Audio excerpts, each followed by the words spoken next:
buenas tardes, muchas gracias por estar nuevamente el día de hoy con nosotros. Es día 20, el dólar a 20. A ver, este es Juárez y este es Washington, uno por uno, ¿no? Pues sí. Pero yo no entiendo por qué dicen, sube Trump, baja el peso. ¿Y qué tiene que ver Trump? Antes los griegos, Grecia fue la responsable de nuestras devaluaciones. Después vino China, después vino el Brexit. Y cuando nos enteramos de que el Brexit teníamos 1% del Producto Interno Bruto de negocios con los británicos, pues no era la responsabilidad de ellos, porque el Brexit nos hizo lo que el viento a Juárez. Lástima que el dólar no le hizo lo mismo a Juárez, pero bueno. Pero ahora Trump es el enemigo terrible. Todo el mundo habla de Trump. Están 44-44. Que si gana Trump, ¿qué va a suceder con nosotros los mexicanos? Pues, ¿qué va a suceder con los gringos? Digo, la bronca es de los gringos, no es de los mexicanos. Pero 20, a ver, pues yo no sé si son 20,000 pesos. Si estuviéramos en los tiempos de Salinas, recuerden que eran 3 ceros más, ¿no? Entonces serían 20,000 pesos. Pero 20 por, a ver, esto no, a ver cómo queda. 20 pesos por $1. Qué bueno que se está devaluando nuestra moneda, porque vamos a recibir un mayor número de divisas, porque vamos a vender mucho mejor nuestros productos en el extranjero. Puta, pues ¿por qué no devalúan el peso a 40 y ya estamos mejor? Yo cuando escuché eso me quedé sorprendido, dije, si la devaluación es nuestra salvación, pues vamos devaluando a cada rato. Pero Carsten sale y dice, la inflación la tenemos controlada abajo del 3%. Esa inflación es una mentira, pero una verdadera mentira. Está el epazote y el perejil. Y ya, es todo. Imagínense a los corporativos gringos en estos momentos, Procter & Gamble o Colgate, pues no subiendo los precios de sus productos. O Coca-Cola, tráigame una Coca-Cola. Tráigame una Coca-Cola porque le tengo una... A ver, tráigame una Coca-Cola. ¿Alguien me puede traer una Coca-Cola? Porque desde que el presidente toma Coca-Cola, pues no sé por qué le están pegando a Coca-Cola, no lo alcanzo a comprender. El presidente dijo, diariamente me tomo una Coca-Cola. Eso pudo haber sido un anuncio de Pepsi-Cola para que cayeran las ventas de Coca-Cola, no lo sé. Pero acabo de escuchar por qué nos van a aumentar el precio de las bebidas. Bueno, cada vez que dicen endulzantes son jugos, no es cierto, es Coca-Cola y párele usted de contar. ¿Sabe por qué nos lo van a aumentar a 2 pesos? No sé cuánto estaba, pero que nos van a aumentar 2 pesos y que lo va a proponer los legisladores para que podamos reducir la obesidad. Eso está bien, ¿no? Porque tienen un estudio maravilloso, lo hicieron en la Gran Bretaña. Este estudio maravilloso que se hizo en la Gran Bretaña demuestra que si aumenta usted el precio del producto, baja el consumo. La Gran Bretaña. ¿Cuántas personas hablarán inglés o no hablarán inglés? ¿Cuántas personas sabrán leer o no leer? Porque aquí estamos hablando de un país que tiene 8% de analfabetas. Y allá no hay analfabetas. Entonces yo me pregunto, ¿por qué no nos comparamos con alguien que sea similar, no con la Gran Bretaña? La Gran Bretaña no tiene nada que ver con nosotros. Nosotros los albañiles se toman una Coca-Cola porque si no, no pueden estar sube y baja. Yo no sé, yo no estoy a favor de la Coca-Cola, pero que sea ese el ejemplo que están utilizando, me doy. Bueno, no me trajeron mi Coca-Cola. Bueno, el día de ayer, 19 de septiembre, le platicaba yo lo que había sucedido pues en esos momentos a las 7 horas con 19 de la mañana, yo estaba trabajando en ABC Radio, se sintió el jalón, pues no se cayó el tirol, no pasó nada. Entonces no sabíamos qué había pasado, nos fuimos del aire porque se fue la luz, la planta de luz se fracturó, y a partir de ese momento empezaba pues toda esa odisea de lo que representaba el sismo del 85. Más adelante me hablaron del 11, yo acababa de entrar al 11, me fui a trabajar al 11, llegué al 11, y cuando estaba en el 11 me habla Manuel Barlet, que era el secretario de Gobernación, para decirme que ya estaban los perros y los españoles. Yo dije, puta, ¿y los perros y los españoles? ¿Y qué hago yo con ellos? ¿O para qué sirve eso? Esa era nuestra incultura, nuestra ignorancia, que tenía que ver con todo lo que corresponde a protección civil. 31 años después dicen que ya tenemos 167 estaciones. No sé si eso sea bueno o malo, porque pues yo veo que las cosas pues ahí van. ¿Recuerda usted el Manuel y el Ingrid? Ayer lo recordé con Luis Felipe Puente, este güey que está ahí en Protección Civil del gobierno federal. ¿Cómo es posible que lo hayan puesto porque no le encontraron chamba? Pues sí, lo pusieron ahí porque dijeron es nuestro cuate, hay que ponerlo de algo. Pero si te ponen en Protección Civil, pues mandas contratar a 4 ambientalistas y ya te zafas, ¿no? Pero eso de Manuel e Ingrid no lo puedo olvidar. Este señor no estaba ni enterado de lo que estaba sucediendo. Y 15 días después de Manuel e Ingrid, da el reporte de la Secretaría de Gobernación, en lugar de haberlo corrido Osorio Chón al otro día. Bueno, eso es lo que tenemos en Protección Civil. Entonces la pregunta es, en Protección Civil no tengamos a los mejores, tengamos a los cuates, pero que los cuates contraten ambientalistas. Sí, es muy sencillo. A ver, nadie ha estudiado para esto, pero bueno, pues se trae a los mejores, ¿no? Si lo acaban de hacer secretario. ¿Se acuerda cuando el secretario de Salud era abogado? Bueno, pues entonces no había ningún problema. Decían, pues que traiga a doctores. Cuando el secretario de Salud fue economista, pues también contrató doctores, digo, para que lo asesoraran, porque no podía sacar adelante la secretaría. Entonces aquí como que les falló eso. Bueno. En la Ciudad de México se habla de 7 millones de personas que estuvieron en los simulacros. Hay una placa que habla de 5,000 muertos. Yo no sé cuántos muertos hubo. Nadie se pone de acuerdo en el número de muertos.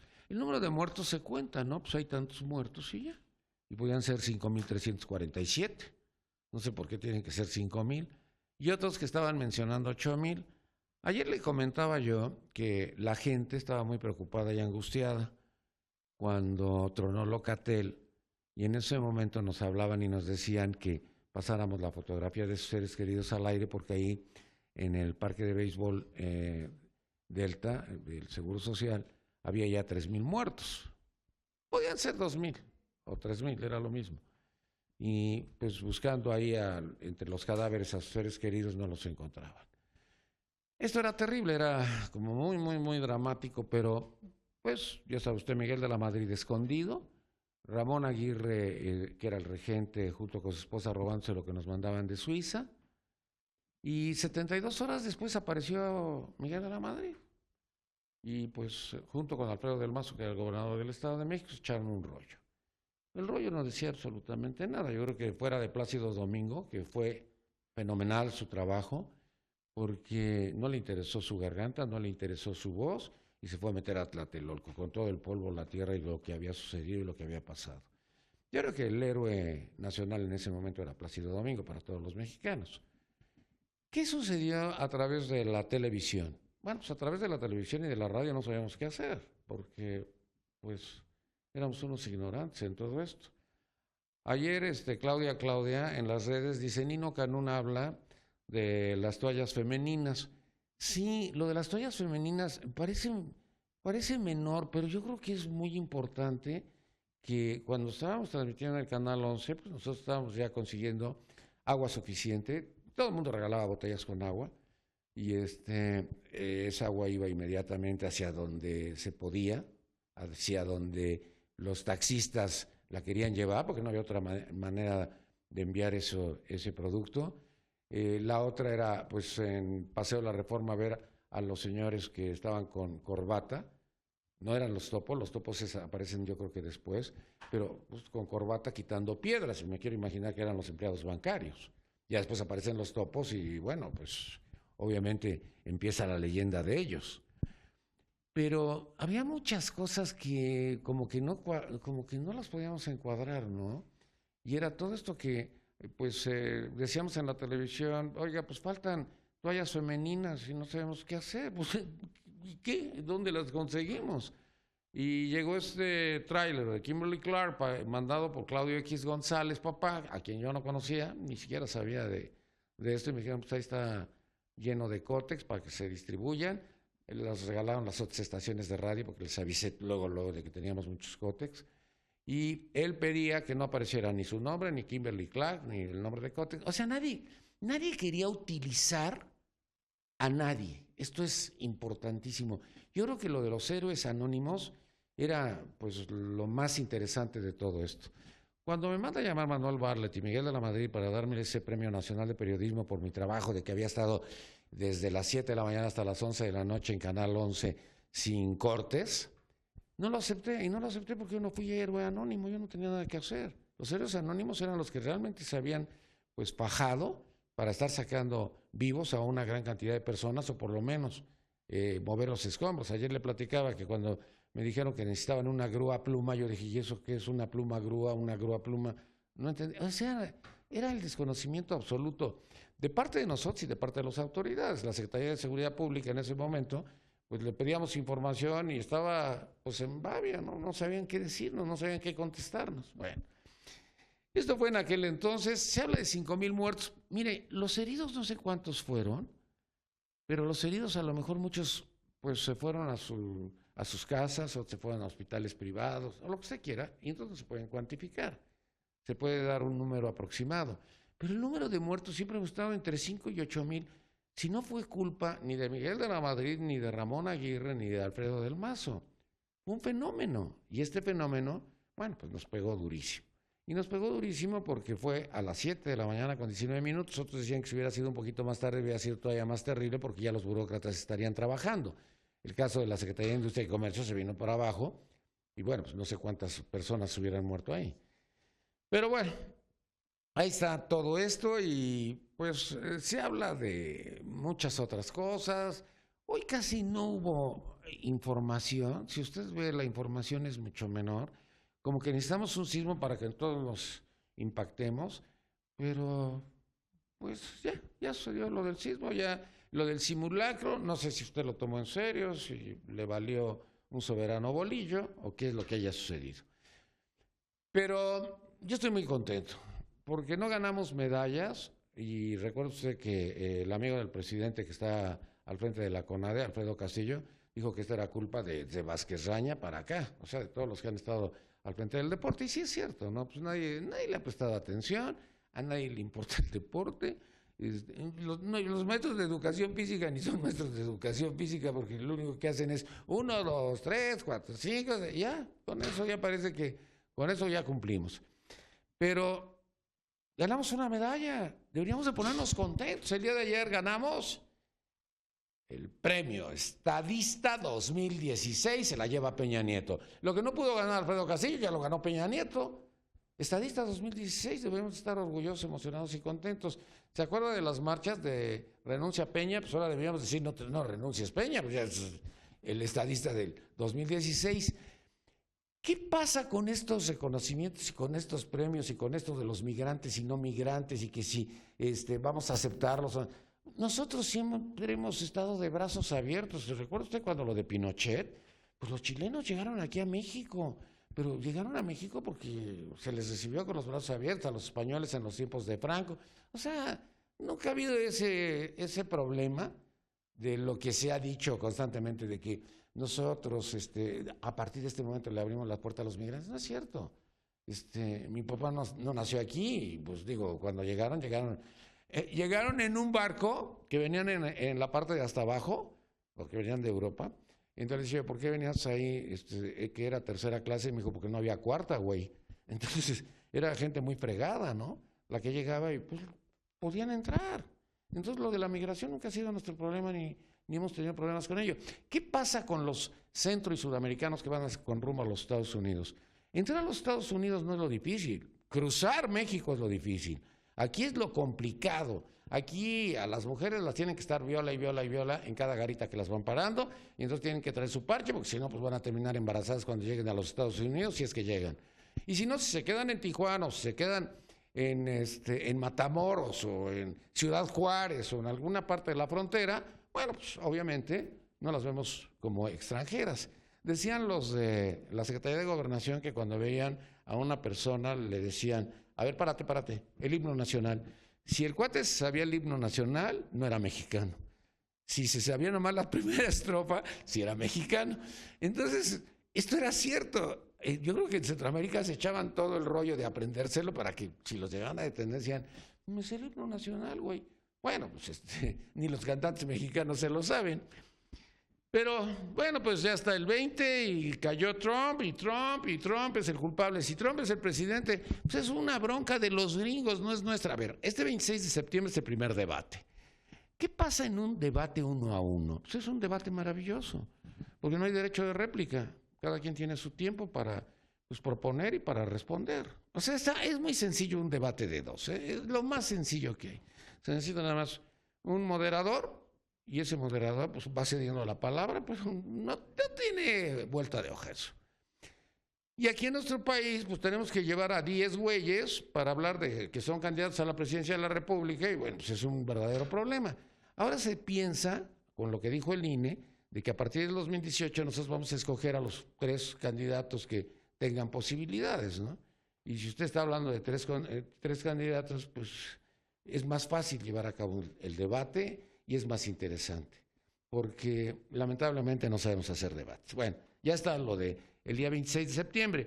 El 26 de septiembre también se cumplen 2 años de Ayotzinapa y estamos como si nada. Porque pues, se van a cumplir 2 años, se van a cumplir 10 años y siempre están con que pues ya estaban muertos y no estaban muertos. Y no salimos de ahí, seguimos en lo mismo. Pero los padres quieren ver que realmente hayan muerto sus hijos. Pero pues como que no nos interesa. Ayer se cumplieron 3 meses de Nochistlán y es lo mismo, a nadie le importa, a nadie le interesa, nadie se preocupa ni se molesta. Bueno. Hoy en el periódico Milenio hay una fotografía de Rodrigo Medina. Rodrigo Medina es la rata esta que hasta hace un año era gobernador de Nuevo León y que junto con su papá robaron mucho dinero y se lo llevaron a Texas y tienen puesto una infraestructura inmobiliaria muy importante. Bueno, pues ¿se acuerda de Jaime Rodríguez, el independiente que no era independiente? Dijo, yo lo voy a meter a la cárcel. Pues total que no lo va a meter a la cárcel. Pero le encontraron por dónde. Pero esto no es lo que se robaron, esto es un contrato con Kia Motors, la coreana, de 3.700 millones de pesos. O sea, es una bicoca para lo que se robó Rodrigo. Bueno, contratan a Alonso Aguilar Sincer. Alonso Aguilar Sincer es el abogado que defendió al Gober Precioso contra Lidia Cacho. Yo hice el debate. Hubo un debate muy interesante entre el abogado de Lidia Cacho y el abogado del Gober Precioso, y fue en mi programa. Bueno. Alonso se la sabe de todas, ¿eh? Bueno, pues ya lo liberó, ya, no hay problemas.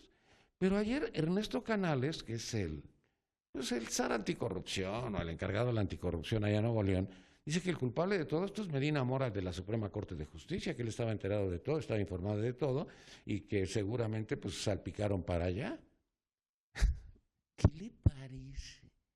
Por 3.700, cuando este güey se acusa que se llevaron como 20,000 o 30,000 millones de pesos.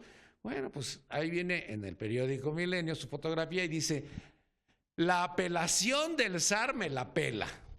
No la entendí, pero así pusieron en la fotografía. Estos de Milenio deberían de poner ahí una explicación. Si no entiendes, lo que quiso decir Jabás es esto. Jabás es el que hace las fotografías estas. Bueno, pero... A ver, ahorita que le estoy hablando de la Suprema Corte de Justicia, ¿qué pasa con la Suprema Corte de Justicia? A ver, hay un presupuesto para alimentos. Y este presupuesto para alimentos deberíamos de revisarlo, porque hay 11 ministros de la Suprema Corte de Justicia. Esos 11 ministros tienen un presupuesto, por ejemplo, de 1,000 pesos. Es un ejemplo. Y 3,000 empleados que trabajan en la Suprema Corte de Justicia tienen otro presupuesto por la misma cantidad, 1,000 pesos. O sea, lo que comen 11 es lo que comen 3,000. Pues por eso estás tan gordo, Luis María Aguilar, el presidente de la Suprema Corte de Justicia. Estás de comer mucho. Deberías estar a dieta. No tomes Coca-Cola como el presidente diario y a lo mejor te puedes conservar mucho mejor. Pero bueno, ahí está lo del presupuesto. Lo de las candidaturas a la presidencia, ya sabe usted, el PG con que quiere ser presidente y que pues todo el mundo se pitorrea porque dicen, pues está muy difícil porque no le ha contestado a Enrique Ochoa, que es el presidente del PRI, que le dijo que es un corrupto, que esa 3 de 3 no es cierto, que es una mentira, que cómo es posible, que con 50,000 pesos y que la finca esta se llama La Chingada, para que no se vaya esto a enojar, que esta finca de La Chingada, pues que ya la heredó y que ya, pero nunca la había declarado, bueno, pues todo eso.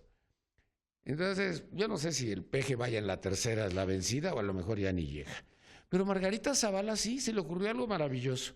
El domingo 16 de octubre la carrera está invitando y convocando a Margarita Zavala y ya con eso pues ya se ve así como aspirante del PAN que está en los medios de comunicación y todo.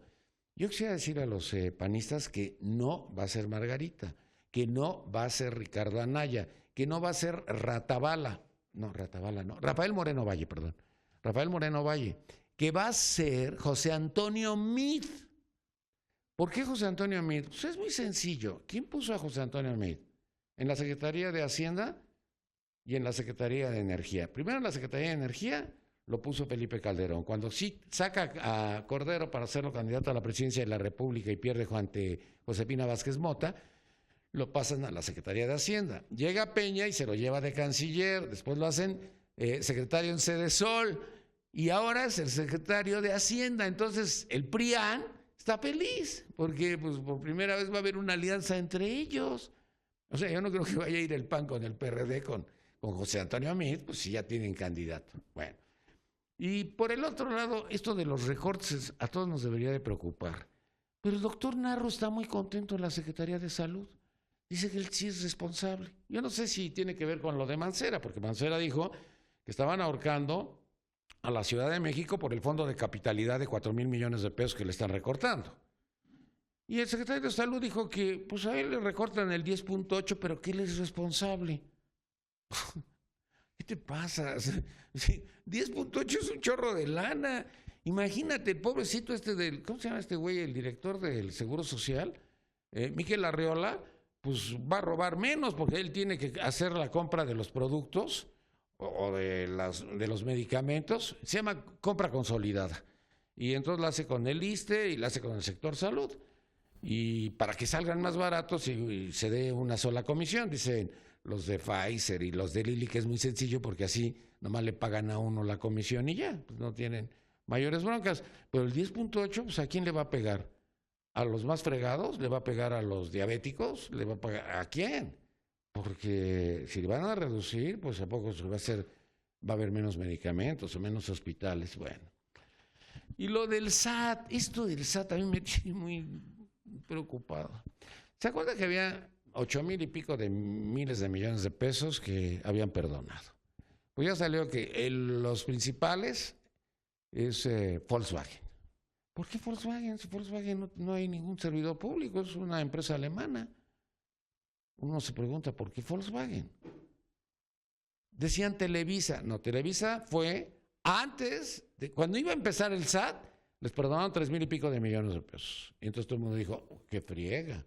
No, pues ya Televisa ya le perdonaron sus impuestos. Pero ahorita, todo esto que perdonaron, ¿por qué lo perdonaron? ¿A usted ya le perdonaron los suyos? Y a ver, los panistas salieron a gritar, estos priistas, rateros, el SAT perdonó. A ver.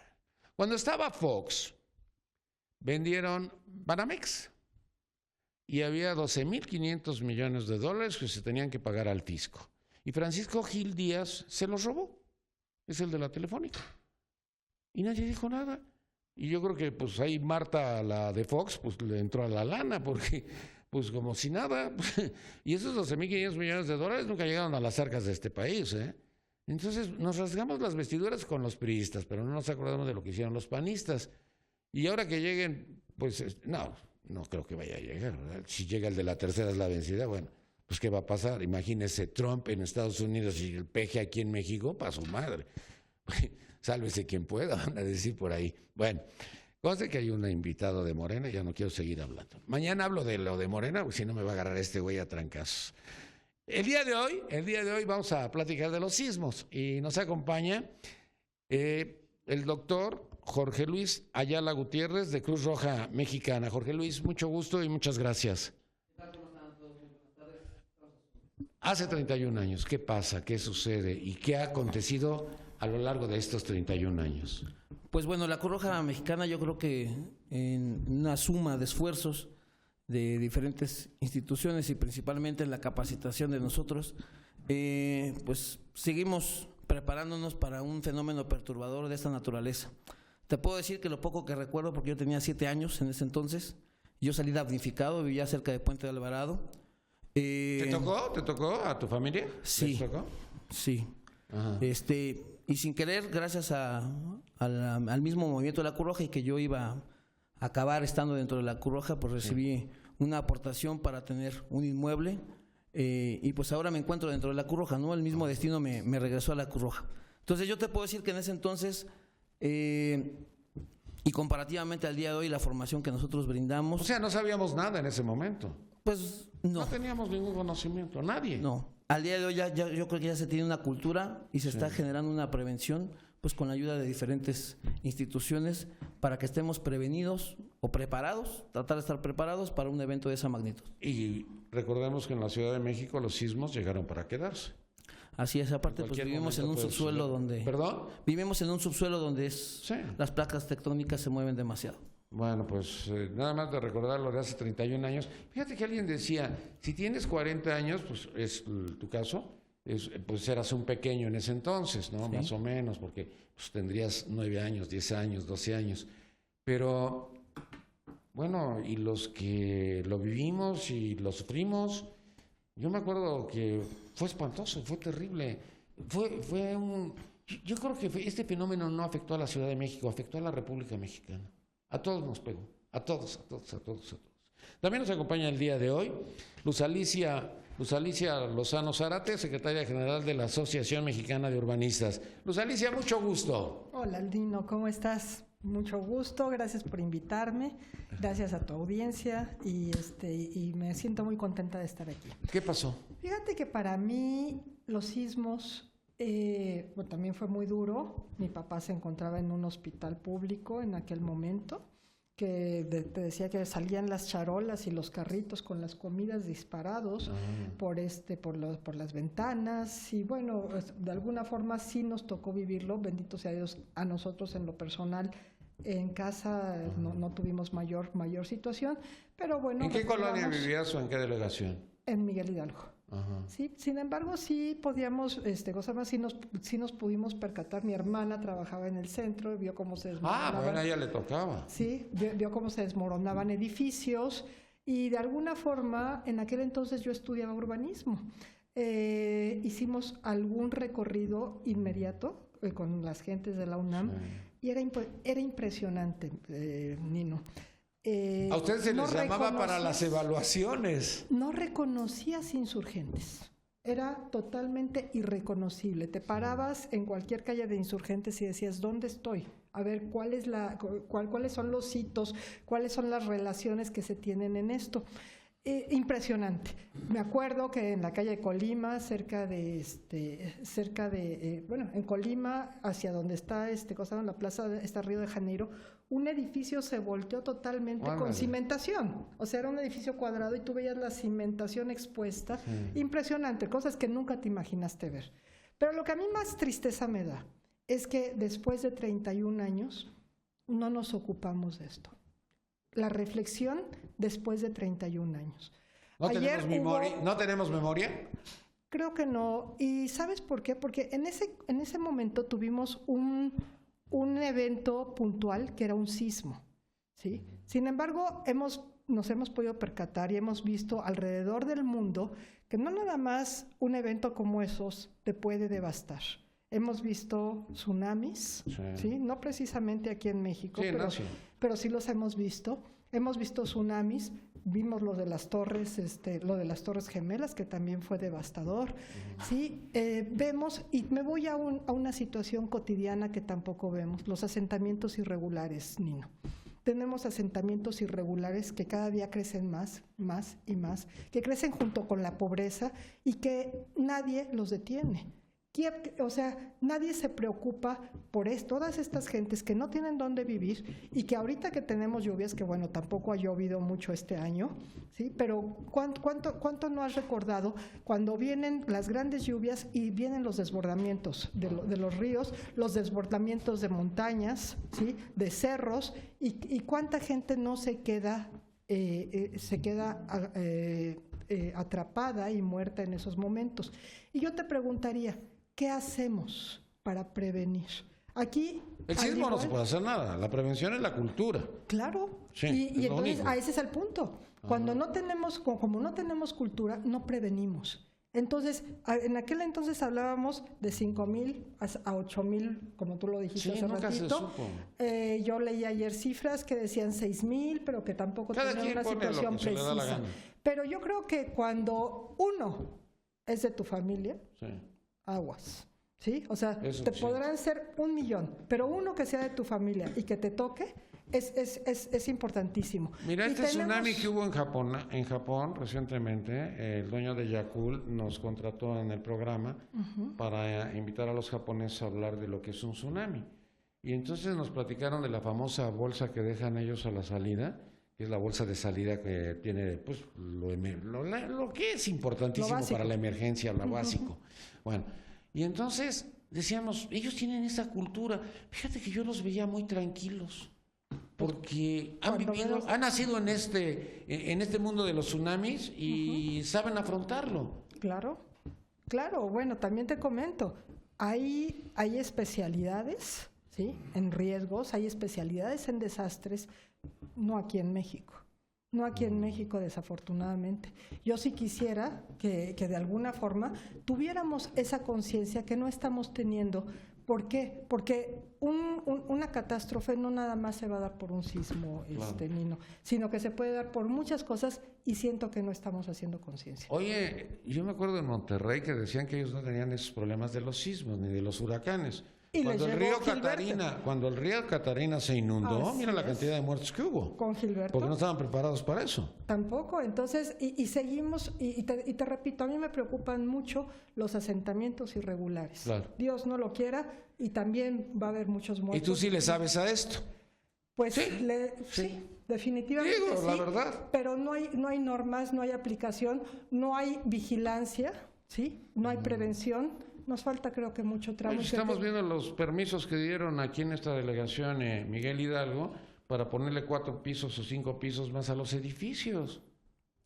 Y la infraestructura. Y a ese punto también voy, Nino. ¿Qué está pasando en las calles? ¿Sí? Cada día, ¿sí?, nos vamos quedando varados y varados y varados. ¿Qué pasaría si tuviéramos un evento, el que tú quieras, o sea, llámale como tú quieras, y que nos agarre a todos varados en las calles? ¿Sí? Ha sucedido en algunos países. También nos acompaña Giovanni Serna, él es secretario de Comunicación y Redes Alianza Joven Ciudad de México. Mucho gusto y bienvenido. Hola, Lino, muchas gracias compañeros. Pues estamos ahorita en ese tema bastante interesante y yo creo que un tema importante también es el uso que le damos los jóvenes a las redes sociales cuando hay catástrofes. Y pueden ayudar o también nosotros podemos perjudicar. Voy a poner un caso bastante interesante en los atentados que hubo en Francia. La misma población francesa usó un hashtag para poder dar refugio a las personas. Se llamaba Portu Uberte, que es puerta abierta. La gente de esta manera tuiteaban y de esta manera la gente podía llegar a ese domicilio. El problema es que cuando se empieza a hacer tendencia, la gente en México lo empieza a utilizar pensando que es como apoyo por Francia, vamos por ti Francia y demás. Entonces las personas cuando quieren buscar información para poder hacerse de un lugar, para poder pasar estas catástrofes, ya no encuentran información necesaria. Otra cosa que también pasó es que cuando hubo, igual en Francia, pues Facebook abrió un algoritmo en el cual le avisaba a todos sus amigos o familiares que estabas vivo o bueno, que te encontrabas bien. De qué manera, si veía que tenías una interacción, que abrías una aplicación, dabas un like o algo, le avisaban a todos tus amigos. Pero luego falta el chistosito, el Brian, el Kevin, que se centran que viven en Francia, que ponen que trabajan en Londres, que trabajan en Dubái. Y ese tipo de cosas hace que nada más les avisen a todos que están bien y tú lo ves y es como, oye, esto no es para ese tipo de cosas, realmente es para beneficiar, aunque sea un poco la tecnología, para que sepan que las personas se encuentran bien y dónde pueden llegar a tener un refugio.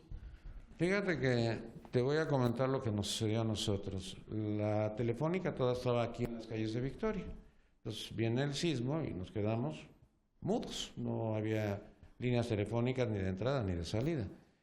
En el mundo se decía que había sido devastada la Ciudad de México porque nadie podía llamar por teléfono.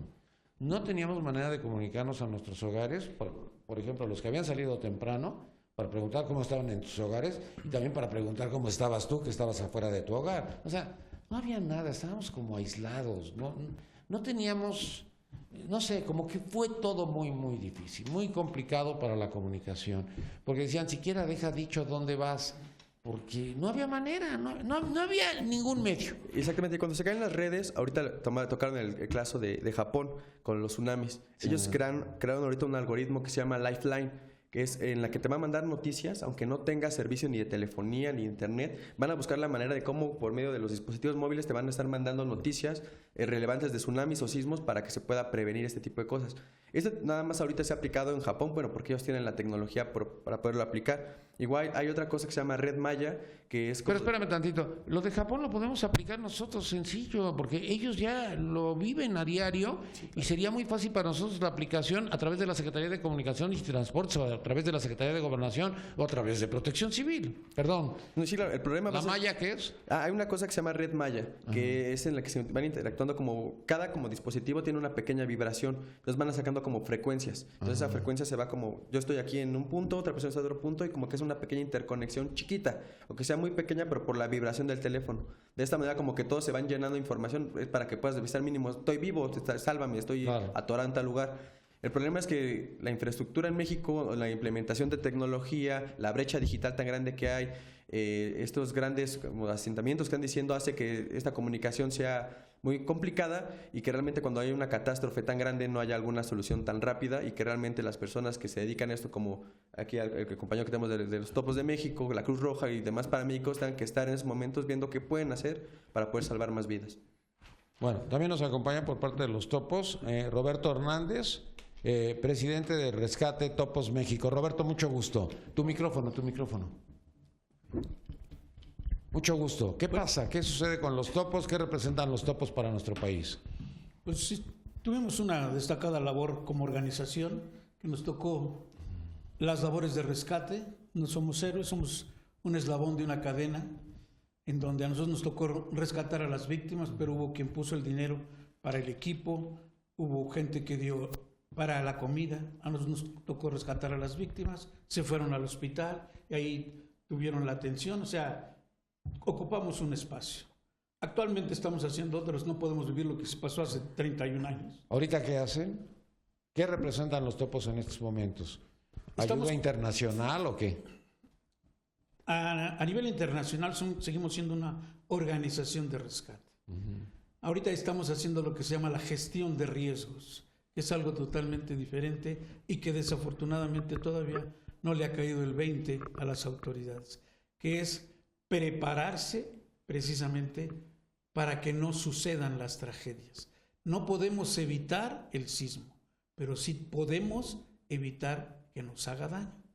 Entonces, dentro de la Universidad Nacional Autónoma de México estamos coordinando el diplomado de Protección Civil, estamos estudiando en la Universidad de Anáhuac el diplomado de Gestión de Riesgos en Desastres y estamos haciendo el Centro de Capacitación para Niños en la Prevención de Accidentes y Desastres.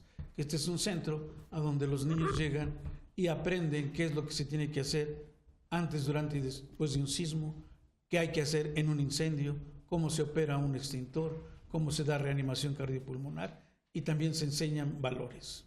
También nos acompaña el día de hoy Eduardo Rojo, el secretario de Arte y Cultura Morena, Ciudad de México. Eduardo, mucho gusto. Muchas gracias, buenas tardes a ti, a tu auditorio y a los compañeros de la mesa.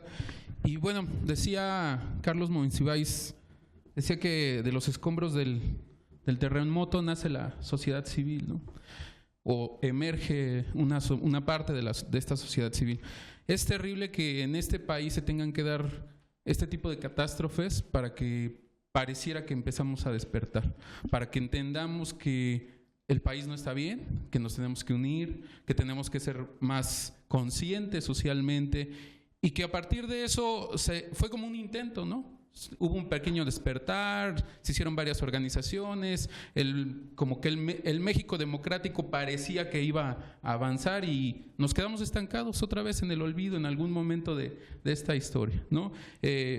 Como tú lo comentas, ni siquiera se sentaron bien las bases, ya lo han manifestado los compañeros, para hacer una buena reglamentación en cuestiones de infraestructura urbana. Sí, ¿no? Había un reglamento que hicieron de que no podías tener edificaciones mayores a 4 pisos, o sea, había un reglamento que nadie respetó después. Sí, y ese precisamente gracias a ¿qué? A la corrupción, desgraciadamente, a las inversiones. Ahorita lo manifestaban y es está claro. Inclusive en la Asamblea hubo una discusión apenas hace unos días con respecto a la norma 26, ¿no? Que precisamente tenía... ¿Qué es eso? Es una reglamentación que mandaba el uso de suelo a un grupo de notables, ¿no? Para que ellos pudieran como que dar la dictaminación de que si se hacen grandes edificios o se hacen solamente en unos cuantos pisos, y también hablaba sobre la cuestión del desarrollo de vivienda popular, ¿no? Si era precisamente popular o es lo que hoy que se hacen nada más departamentos para gente que pues no sé ni cómo los pagan, ¿no? Pero al parecer se venden muy bien porque 2-3 millones de pesos parece que los venden como pan caliente, ¿no? Y pues la gente que no tiene, se tiene que ir a las afueras de la ciudad, a aventurarse a estar precisamente en todos los riesgos sociales y obviamente técnicos porque no hay las condiciones para vivir, ¿no? Bueno, cada vez que hablamos de las grandes ciudades, pues todos somos iguales. La Ciudad de México y la Ciudad de Nueva York, no le veo la diferencia en cuanto a que, pues, dicen que es una ciudad deshumanizada. Pero a raíz de los sismos cambiamos, ¿no? Sí. Yo creo que sí somos más humanos, pero me gustaría tocar el punto de que pues debemos de empezar por nuestras casas. Entonces, haciendo un poquito de eco de lo que sucedió el día de ayer de los simulacros, pues que sigamos haciendo conciencia hacia nuestros hijos, hacia nuestros semejantes con los que convivimos, porque se sigue viendo todavía un ambiente de simulacro de, sí, hay que salir. O incluso hay gente que se niega. Espérate, porque no he terminado de hacer esto. Ahorita te alcanzo. Sí, es más importante la computadora, es más importante guardar una información. No cumplimos o no respetamos esa reglamentación. Y eso es todos, ¿eh? Y si eso lo vemos hacia nuestro trabajo, claro, pues a mí me gustaría saber cómo está hacia nuestras casas, ¿no? Hablaban de valores. Entonces debemos de empezar por cimentar bien un plan de emergencia en nuestras casas, tener aplicaciones. Al día de hoy hay aplicaciones en las cuales podemos consultar un kit de emergencia, como hablabas o ponías el ejemplo de la gente de Japón. Y recuerdo que mi mamá sí era muy insistente, trabajar en la policía. Necesito que tengas una mochila de emergencia ahí en la puerta. Y la verdad es que hasta a lo largo de los años entiendes el porqué.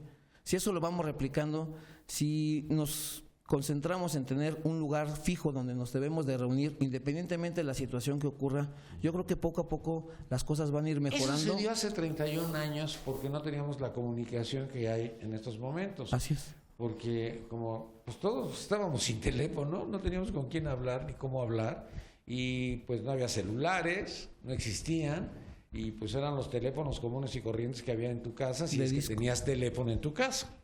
Y ahora todo el mundo tiene teléfono, afortunadamente, o la gran mayoría, ¿no? Pero ahora imagínate, Nino, han pasado 31 años y ¿cuántas personas tienen en un lugar seguro sus papeles de resguardo por cualquier desgracia o cualquier catástrofe natural? Seguramente si alguien quiere buscar un acta de nacimiento, la tiene tumbada, lo tiene en la impresora o demás. ¿Cuántas personas realmente tienen como previsto que puede pasar una catástrofe con botellas de agua, algunas latas de atún, toallas sanitarias, que es un problema que también es muy grave cuando hay catástrofes?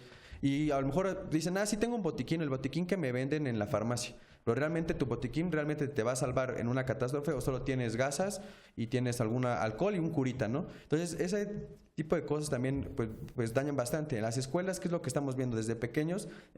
Cuando hay un simulacro, los niños salen caminando como si nada pasara. No pasa nada, me pongo a mi punto de reunión y los maestros súper tranquilos. En una catástrofe los niños van a salir corriendo, gritando y empujando, que son como las reglas básicas de un sismo, pero... ¡El pavor! Ajá, es como lo que quieres es sobrevivir. Ahora imagínate, el problema es que no hay conciencia desde pequeños ni desde casa. Entonces, ¿cómo han pasado 31 años y el mexicano sigue las mismas? Sí, hay más infraestructura en los edificios, ya cambiaron cimentaciones, ya les meten algunos pivotes para que resistan algunos sismos y demás, pero uno como mexicano no está ni preparado, ni yo creo que a lo mejor ni mental, ni física, ni como con aditamentos para... A mí no me va a tocar. Ajá, puede ser, a mí como no me ha pasado, no creo que me toque, ¿no? Sí. Fíjate, Nino, el día de ayer, sí, que sonó la alarma sísmica a las 11 de la mañana en punto, todo muy preciso. Qué padre, ojalá hubiéramos tenido una alarma así, cuando menos para que mucha gente reaccionara, cuando menos para que mucha gente se despertara, porque había mucha gente dormida y mucha gente que no reacciona, que necesita una situación así para reaccionar. Pero, ¿a dónde te vas? ¿Sí? Por ejemplo, donde yo trabajo, ¿sí? Que es en la calle de Bahía de Magdalena, es una calle angosta, te gusta 10 metros de sección y tienes todos los cables de electricidad arriba. O sea, sales, puedes quedar te electrocutada. vas a salir y entonces que se caen los cables y entonces a lo mejor si te quedabas adentro era más seguro que salir. Nunca fuiste notificado, ni hay un plan delegacional, ¿sí? Que yo sepa. ¿Qué delegación ¿Sí? es? Miguel Hidalgo también. Que te dijera, aquí está el punto de reunión y tú puedes salir en friega a reunirte en ese lado. Ahí, ¿cuál opción tienes? ¿Cuáles son los puntos de reunión? ¿Hay algún plan esquemático en donde te dijera, el INEGI tiene información fregoncísima, donde te tienen cuantificado de uno en uno y saben cuántos habitantes viven en una cuadra, cuántas personas viven en una cuadra? Entonces, si ya tenemos esos instrumentos que no teníamos en aquel entonces, ¿sí? Y ya sabes cuánta gente se alberga en una cuadra, en un edificio, porque a esa precisión te llega el INEGI a decir hasta habitantes por vivienda, ¿sí? A ver, aquí tengo 100. ¿A dónde los voy a albergar? ¿A dónde se tiene que ir esta gente? Si tenemos esos instrumentos, ¿por qué no los aprovechamos para hacer cosas correctas y decir, esta es tu alternativa o esta es tu alternativa? Simplemente, ahí está el simulacro, salte y ¿a dónde te sales? ¿Sí? A una calle donde la más cercana en este caso sería Ejército Nacional, que está totalmente saturada y que traes un nivel de servicio en la misma calle. ¿Qué quiere decir esto? Que vas a 5 kilómetros por hora. Entonces vas y vas a sumar tu desgracia con los que están varados en las vialidades. Pues creo que hay que pensar un poquito más allá que una alarma sísmica y las consecuencias, ¿no? Yo sé, sí. Bueno, que ese problema que tenemos a nivel urbano atiende a que hay que cambiar un poco la mentalidad de que a veces si no estudiamos bien nuestro espacio, no la primera opción y no siempre es la mejor el intentar salir del lugar. Claro. Entonces, más bien hay que conocer nuestro inmueble porque es algo que nosotros... Es lo tuyo. Es lo mío, no lo voy a cambiar por el momento. No lo puedes generalizar. ¿No? El subsuelo está dañado. Mi inmueble puede ser reducido y hay muchas personas trabajando, ¿no? Al día de hoy vemos oficinas donde hay un buen número de personas trabajando en un espacio mucho más pequeño del que estamos aquí en la mesa, y al momento de tomar una decisión desde un simulacro pensamos que nuestra mejor alternativa es evacuar, y a veces es mejor conocer nuestro inmueble para acercarnos hacia un muro de carga, hacia un punto seguro, y en otro momento, ya lo comentaban por ahí mis compañeros de la mesa, saber bien el antes, el durante y el después ante cualquier fenómeno perturbador. No solamente un sismo, puede ser un incendio, o sea, pueden ser cosas, ¿no? El choque del transporte público, ¿no? Transporta demasiada gente y eso se convierte en algo como un desastre porque rebasa nuestras capacidades de respuesta. Es una tragedia. Sí, yo creo que la gente, el pueblo, sí ha entendido mucho lo que es los sismos. Desafortunadamente nuestras autoridades no lo han hecho. Tú hace rato hablabas de Felipe Puente. Y la ley que hicimos hace más de 20 años dice en el artículo 18 que nadie puede dirigir protección civil si no tiene mínima experiencia 3 años. Desafortunadamente, en la mayoría de las delegaciones, por dedazo que están. Entonces, la vacilada... Fíjate que lo de Felipe Puente, a mí no me preocupa Felipe Puente. ¿Sabes qué me preocupa de Luis Felipe Puente? Que no haya contratado ambientalistas, sino que seguramente puso a sus cuates. Tú contratas 3 ambientalistas o 4 ambientalistas y bueno, sales adelante y llevas adelante todo lo que estás haciendo en protección civil porque ellos te están asesorando, ¿no? Pues estamos ante un problema de educación y de conciencia social y de voluntades políticas también, ¿no? Porque se convierte en un problema. Ahorita hemos estado padeciendo este asunto de la reforma educativa y la reforma educativa no contempla esa parte de las clases de civismo, la conciencia social, la prevención en los niños, ¿no? Y las autoridades siguen siendo opacas en esta situación cuando debe de haber expertos, ¿no? En las áreas o asesorarse de expertos, ¿no? No está mal a lo mejor que uno no tiene por qué saber de todo forzosamente, pero si te asesoras de gente adecuada, pues qué bueno. El asunto es qué programa está planteando él, ¿no? ¿Cuáles son sus expectativas? ¿Hacia dónde va? ¿Cuáles son sus proyectos, sus miras? Para que nosotros digamos, bueno, pues darle por lo menos el beneficio de la duda, ¿no? Mira, un ejemplo muy claro es lo del deporte. Cuando tronó ahorita lo de las Olimpiadas, Alfredo dijo, no fue mi culpa, pues es la culpa de todos los que estaban antes. Compitieron y no pudieron. No, los que estaban antes que yo. Y realmente nadie le ha puesto atención ni le ha prestado atención al deporte. Y en el caso de la educación, yo no he visto que haya sido una reforma educativa en contenidos, porque son los mismos contenidos de cuando yo era niño, o sea, la memoria es No, lo ojalá, principal. porque Y hasta los acotaron, cuando tú eras niño te daban una clase que se Exacto. llamaba educación cívica y que finalmente esa clase que se perdió y que quitaron esa materia y que en la vida se ha vuelto a dar, Nino, no, ¿cómo nos hace falta? ¿Cómo nos hace falta en la situación diaria, en la situación cotidiana, para poder convivir? Yo estoy de acuerdo con las contigo, gentes? pero cuando hablo de los contenidos de que le seguimos apostando a la memoria, no al discernimiento. O Yo sea, te voy a platicar algo. Mis hijos, que tú bien lo conoces, ¿sí? Tiene 23 años y bajo esta situación, el otro día que, bueno, frecuentemente tenemos cosas más, temblorcitos y todo, no le presta atención.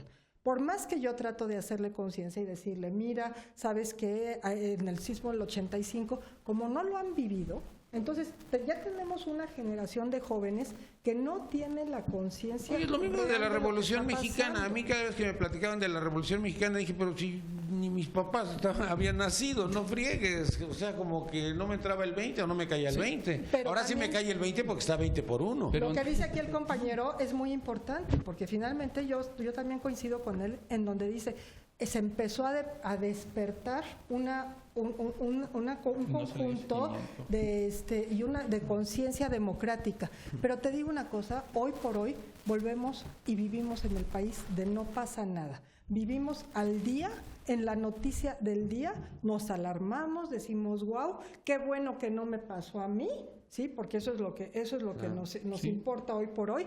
Le pasó a fulano de tal y pues que allá él, ¿sí? Pero este es el país de no pasa Sí. nada.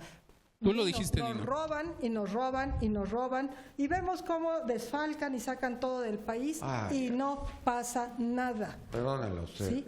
Señores gobernadores, no hagan caso, cambien de canal inmediatamente. Ya va a empezar a hablar de lo que se están robando ustedes y el programa en la Y fíjate, Ya nos es vamos. parte de nuestra cultura también de la risa, de nuestra cultura coloquial, de que todo lo llevamos a la guasa, al chiste, porque así nos sobrellevamos la vida más, pero no, es súper importante, la verdad, esta situación. Tú mencionaste dos cosas importantes. Ayotzinapan. Vaya, dos cosas bueno, importantes. de todo lo que mencionaste. No, ya la hice. ya. En torno, Este es mi en día. torno a este tema de la Ayotzinapan y Tlatlaya. Pasaron dos masacres y Muy bien. Nos Estamos tenemos aquí que ir, otra vez. nos tenemos que ir. Vamos a las conclusiones.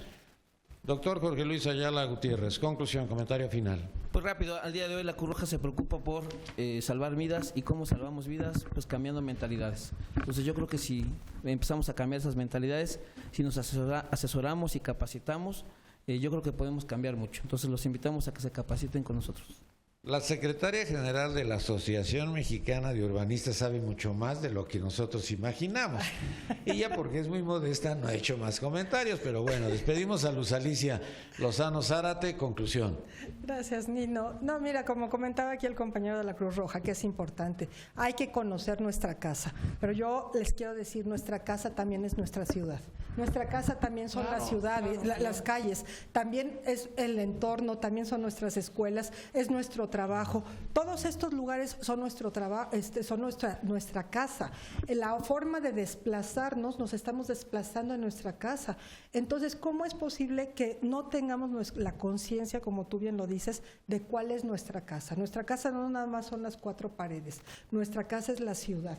Y por lo tanto, tenemos que atender esa gran casa. Y nada más por último, así como está la Cruz Roja, están los topos, están las asociaciones, yo le pediría y le haría un llamado a todos nuestros gobiernos que si tienen tantos profesionistas, que tenemos especialidades y que sabemos del tema, ¿por qué siempre tienen que tomar las decisiones ellos? Tú lo comentabas hace ratito, no necesariamente yo tengo que saber del tema, pero sí tengo que saber de quién me acerco. Entonces nosotros como urbanistas, lo he ofrecido muchas veces, tenemos mucho que ofrecer, tenemos mucho que aportar, simplemente estos grandes planes para evacuar, para saber en dónde nos vamos a ir, se pueden hacer. Sí, pero ¿qué pasa? Que no hay conciencia del capital que tenemos para poder, del capital humano y universitario, para poder atender este tipo de Yo he cosas. entrevistado a muchos candidatos a la presidencia de la República, a muchos candidatos a gobernadores, a muchos candidatos a presidentes municipales. Nunca hemos hablado de protección civil. Olvídate de los sismos, de protección civil. Así es. Entonces, eso no da votos. Eso es lo lamentable y es lo triste y lo preocupante. También despedimos a Giovanni Serna. Conclusión, Giovanni. Gracias, me despido a todos, me fue un gusto estar con ustedes. Pues yo creo que también como jóvenes de nosotros buscar información, estar preparados y realmente tener empatía con la gente que vive a nuestro alrededor. No nada más es mi familia, ya también tu vecino, tu amigo a lo mejor de la derecha e izquierda en una catástrofe puede necesitar alguna ayuda, o hasta a lo mejor tú puedes tener algún percance y alguien te puede ayudar o salvar. Entonces también depende de nosotros tener esa empatía con los demás. Y sería todo, Nino. Gracias. Gracias, Roberto Hernández. Conclusión. Pues yo creo que deberíamos de retomar todo lo que nos significó en el 85 y fue la solidaridad que tuvimos con la gente en desgracia. Realmente a nosotros nos ha tocado estar en diferentes lugares, en muchos lugares, y nunca hemos encontrado un pueblo tan solidario como los mexicanos. Y evidentemente que esto, no solamente en casos de desastre, lo debemos de manifestar, sino en todas las situaciones.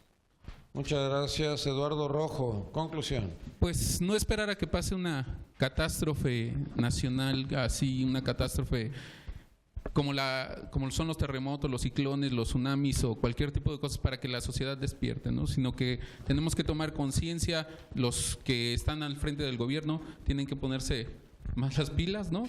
Y hacer las reglamentaciones y asesorarse de la gente adecuada para que este país pueda salir adelante.